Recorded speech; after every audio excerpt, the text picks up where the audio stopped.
आज हम tiger and Sonu Hashmi टोटो की प्रस्तुति मिस्टर छोटेलाल की आवाज यूट्यूब चैनल की ओर से।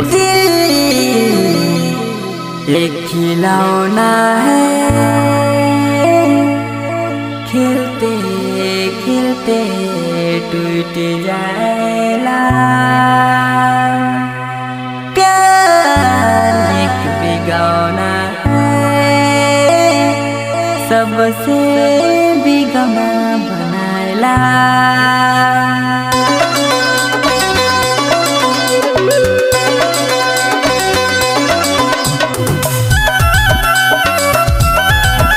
आपने मन सुना थी सोनू हाशमी टोटो की प्रस्तुति।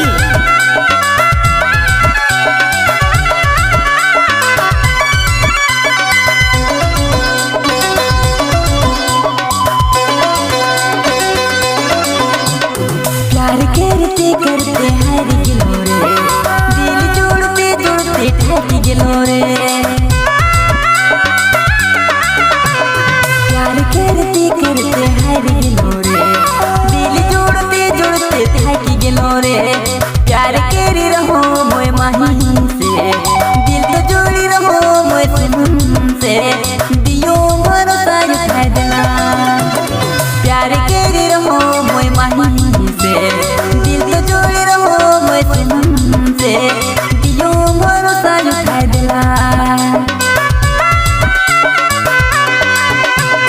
प्यार करते करते हार गिलो रे, दिल जोड़ते जोड़ते थक गिलो रे। प्यार करते करते हार गिलो रे, दिल जोड़ते जोड़ते थक गिलो रे।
करते करते थक गेलो रे दिल जोड़ते जोड़ते हार गेलो रे प्यार करे रहो मैं तुमसे दिल तो जोड़ रहो मैं माही से दियो भरोसा दिखाई दिला प्यार करते करते हार गेलो रे दिल जोड़ते जोड़ते थक गेलो रे प्यार करते करते हार गेलो रे दिल जोड़ते जोड़ते थक गेलो रे